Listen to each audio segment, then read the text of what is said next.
I am here with Scott George from the Collier Collection, the Revs Institute in the USA, and you have brought this lovely Porsche 917. Yes, this car has just recently finished a re-restoration, as we call it, but it's been here a few times before, and we're happy to be back. And Brian Redmond's going to be driving it this weekend. This was the Joe Sifford car in 1969 that he ran in the Can-Am series in the U.S. And it's restored in sort of the livery that it would have been in sort of one of his first races there at Mid-Ohio in 1969. And yeah, it's a great car. One of the features that we incorporated back into the restoration was putting the 4-outlet exhaust on this car. The early 917s had the pipes coming out the side as well as the rear of the car, and now this car does as well, which kind of gives it an odd sound for a 917 because really most of them had all the pipes going out the back. But anyway, so as this car runs, people will say, well, what is that? Because it doesn't sound quite like any of the other 917s that are here, and I don't think there's another early 69 model here. So, but we're happy to have it, happy to be back, and to be part of this great show and have Brian driving this. Brian actually drove this very car in I think it was around 1971, 72 as well for Vasek Polak in the U.S. when it was converted to a 91710 or a turbo car. So this car's had a dual life. It was as it was now, a normally aspirated car, and then it was also a turbo car for a while. So I was going to ask you that if it's a 1969 car, then presumably it was part of that big row of 25 cars that first came out?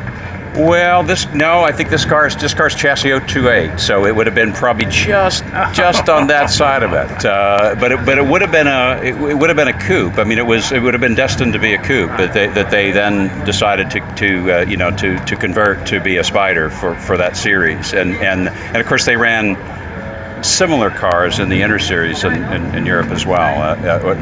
They're not exact, but it's similar to this as well. But so I think it was a decision made. Porsche entering and Audi joining the U.S. car market, and how to promote all that in the U.S. And so I think it was a big. And Joe Hoppen ran that operation in there. Yes, of course. It's interesting, isn't it, that although the 917 was introduced with a roof, and that it was never a structural part of the car, was it? Not really. No.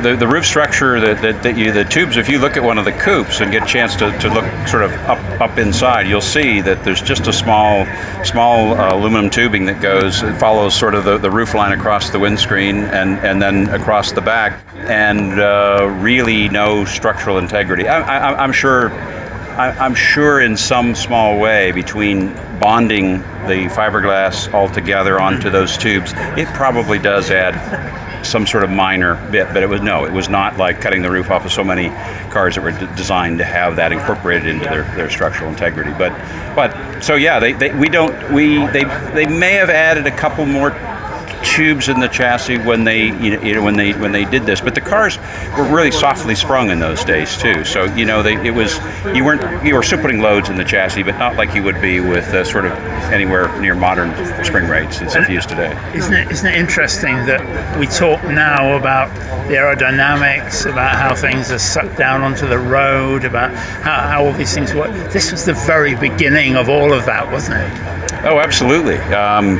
You look at the dive planes on the front of this car, and then look at the spoiler on the back that's adjustable, and they changed every weekend. So we have a photographic record of this car in every race it raced in the U.S. And so what you see now is what they started with, and as I said, at Mid-Ohio, and then the very next weekend they'd already begun making changes to the spoilers, changes to try to get the car to handle.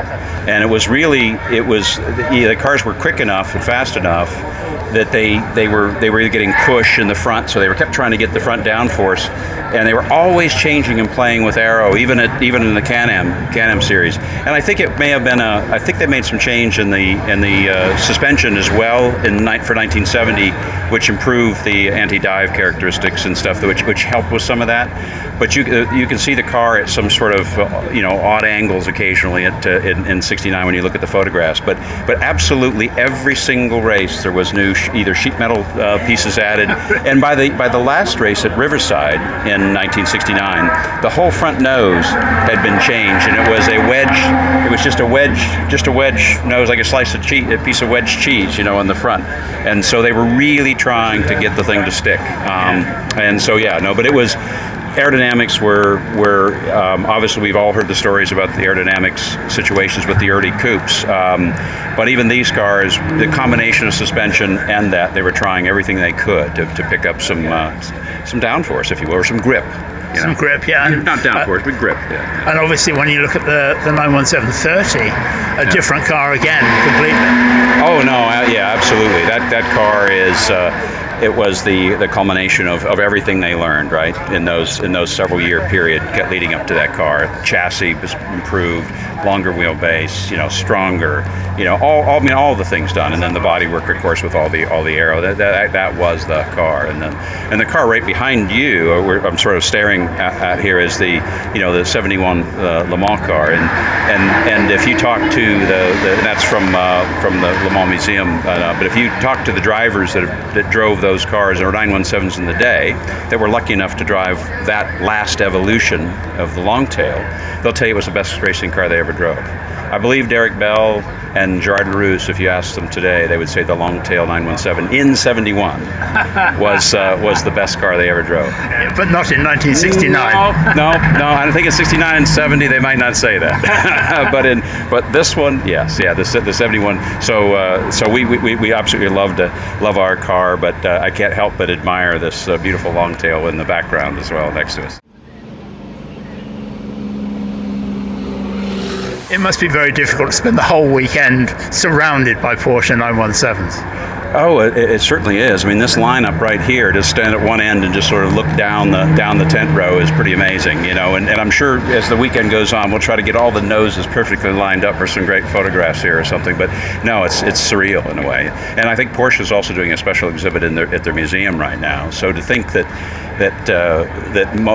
I believe that all these 917s here are either from other private collections or from museums outside of Porsche. So it's amazing that Goodwood could command, get that much interest in saying, come on guys, let's bring make a great group of 917s this year, and it's fantastic. I think there's one that appears not to be here yet. Hopefully it's coming, but otherwise, what a lineup!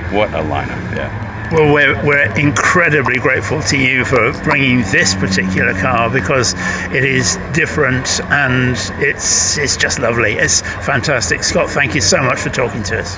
Thank you. Pleasure to meet you. Pleasure to talk to you. Yeah.